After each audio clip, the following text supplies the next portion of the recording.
गोविंद मेरो है, गोपाल मेरो है, गोविंद मेरो है, गोपाल मेरो है, गोविंद मेरो है, गोपाल मेरो है। श्री बांके बिहारी नंद लाल मेरो है,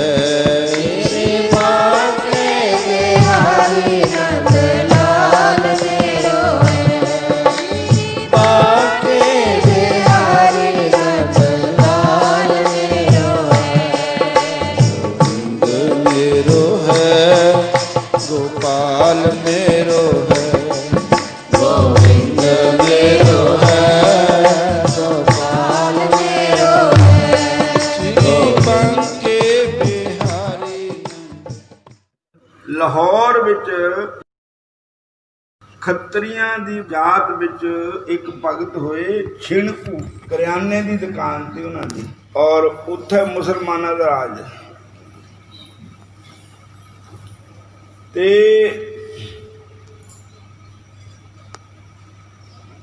ਉਹ ਦੁਕਾਨ 2-3 ਘੰਟੇ ਖੋਲਦੇ, ਉਹਦੇ ਵਿੱਚ ਵੀ ਲਾਈਨ ਲਾ ਕੇ ਸੌਦਾ ਮਿਲਦਾ, ਉਹਦੇ ਪਹਿਲਾਂ ਨਹੀਂ ਖੋਲਦੇ। ਔਰ ਉਹਨਾਂ ਦਾ ਨਿਤਨੇਮ ਤਾਂ ਰੋਜ਼ कि भगवान श्री कृष्ण जी की गीता का पाठ करना और हरि नाम पढ़ना, जो उन्हों का अपना रोज का नितनेम था। सारे लोगों को पता है भी इन्ने बजे दुकान खुलनी, इन्ने बजे सौदा मिलना। तो एक जो बादशाह था उसका कोई रिश्तेदार था, वो सौदा लेना आया भी मैंने सौदा दो।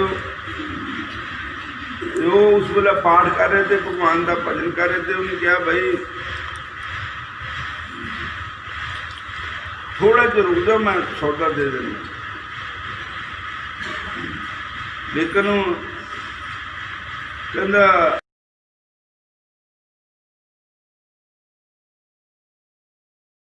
मैं बादशाह का रिश्तेदार है, तेन पता नहीं है, और तू मैनू किदा बुलांदा। राजा पर शिकायत करती। राजा ने तो उसकी मदद करनी थी, नाले हिंदू मुसलमान का भी फर्क था रखा वा। बादशाह नूं उन कुछ गल होंगी, इन्नी क बना देंदी, इन्नी क बादशाह ने भड़काता। और बादशाह ने कहा कि इन्हों मृत्यु का दंड दो, बिना कसूर, ये बिना मतलब। छिणकू खतरी नूं किदां देना मृत्यु का दंड कि उन्होंने बन लेना उस नाल।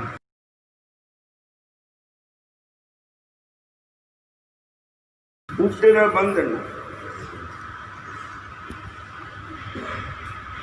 उन्होंने पत्थर मारने।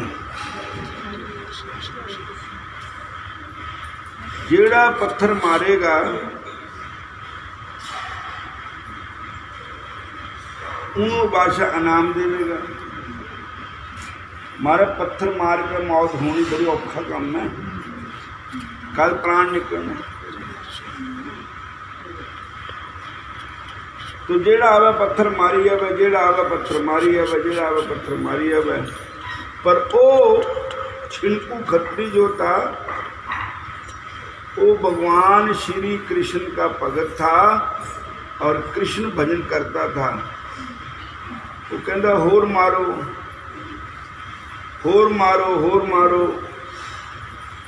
कहते फिर एक पूरा बाकवटा बंदा, वो भी मुसलमान ही था,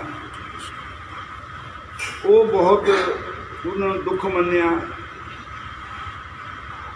वो कहने लगा, वो मुसलमान ਜਿਹੜਾ ਉਹਦਾ ਮਿੱਤਰਤਾ ਧਰਮ ਭਾਈ ਸਮਝੋ, ਕੁਛ ਵੀ ਸਮਝ ਲਓ। ਉਹ ਕਹਿੰਦਾ ਹੇ ਮਿੱਤਰ, ਮੈਂ ਤੇਰੀ ਕੋਈ ਸਹਾਇਤਾ ਕਰ ਨਹੀਂ ਸਕਦਾ, ਮੈਨੂੰ ਕੁਛ ਸੇਵਾ ਦੱਸ, ਮੈਂ ਕਿਆ ਕਰਾਂ।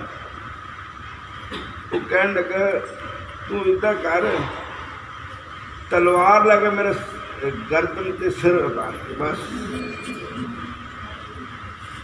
मेरे पत्थर नहीं चले जाते। और उन तलवार लगे सिर कट दिता उधर। तो लिखा है कि उहदे कट्टे हुए धड़ अलग है, सिर अलग है। उहदे कट्टे हुए सिर विचों धड़ नालों अलग है सिर, उहदे विचों हरे कृष्ण कृष्ण कृष्ण हरे हरे, हरे राम राम राम हरे हरे। ऐसी आवाज आ रही थी कट्टे हुए सिर। और कितना समा उहदा कल्ला सिरे बोलता रहा कृष्ण कृष्ण कृष्ण कृष्ण। तो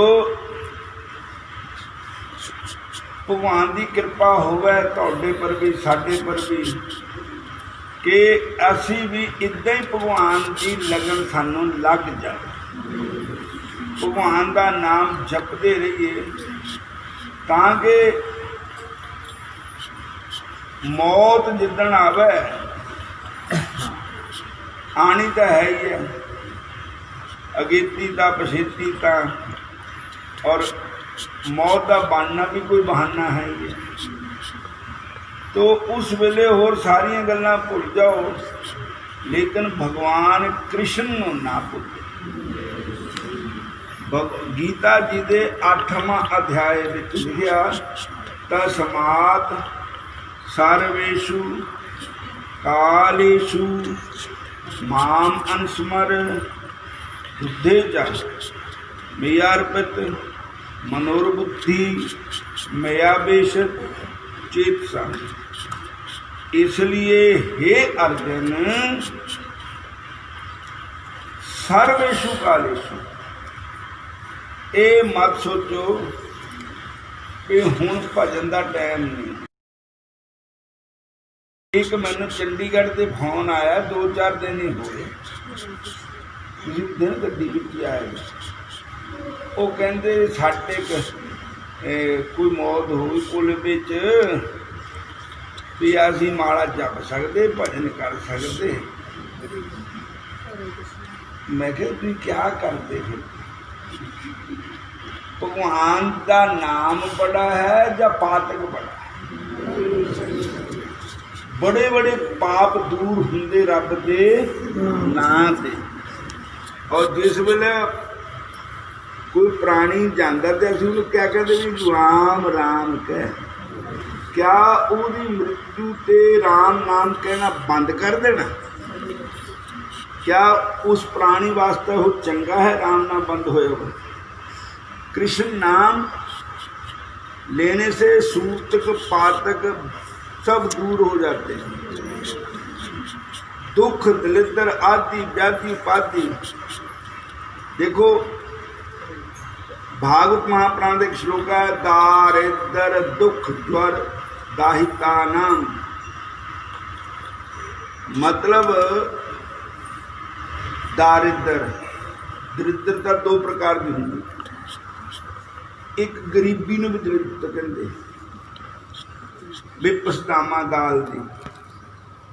एक गरीबी नूं दरिद्रता कहंदे, एक आलस नूं दरिद्र कहंदे। क्या दरिद्र पाया? तो दारिद्र दुख दाहिता नाम, ज्वर दाहिता नाम। दुख किसी प्रकार का दुख, ज्वर बुखार किसी प्रकार का भी है। परमात्मा का नाम ऐसा दाहिता नाम, उसका दाह कर देता है, दुख दरिद्रों को दूर कर देता है, दाहिता नाम। और संसार सिंधु पतिता नाम, संसार रूपी समुद्र से भगवान का नाम पार कर देता है। गीता जी का 12वां अध्याय पढ़ो, उसमें लिखा है जैसे एक मुसाफिर को मला बेड़ी च बिठा के सहजे ही पार कर दिंदा है, इदां ही तेषामहं समुद्धरता मृत्युजु संसार सागरात भवामी नचरात पार्थ में आवेश चेतसाम। गीता जी के 12वें अध्याय का श्लोक है। भगवान कहते हैं कि जैसे संसार एक समुद्र होता है पानी वाला, एक ऐ भी समुद्र ही है। कहते एक दा समुद्र ਉਹਦੇ ਵਿੱਚ ਤਾਂ बड़े बड़े मगरमच्छ रहंदे, बड़े बड़े उत्थे लहरां आनियां, इत्थे मगरमच्छ किहड़े है? वो कहते भी जिहड़े काम है, क्रोध है, लोभ है, मोह है, हंकार है, ये बड़े बड़े घड़ियाल है इस संसार समुद्र विच। और दूजे नंबर मगरमच्छ होर बथेरे है अनेकों प्रकार के। लहरां किहड़ियां है, घूमण घेरियां किहड़ियां है?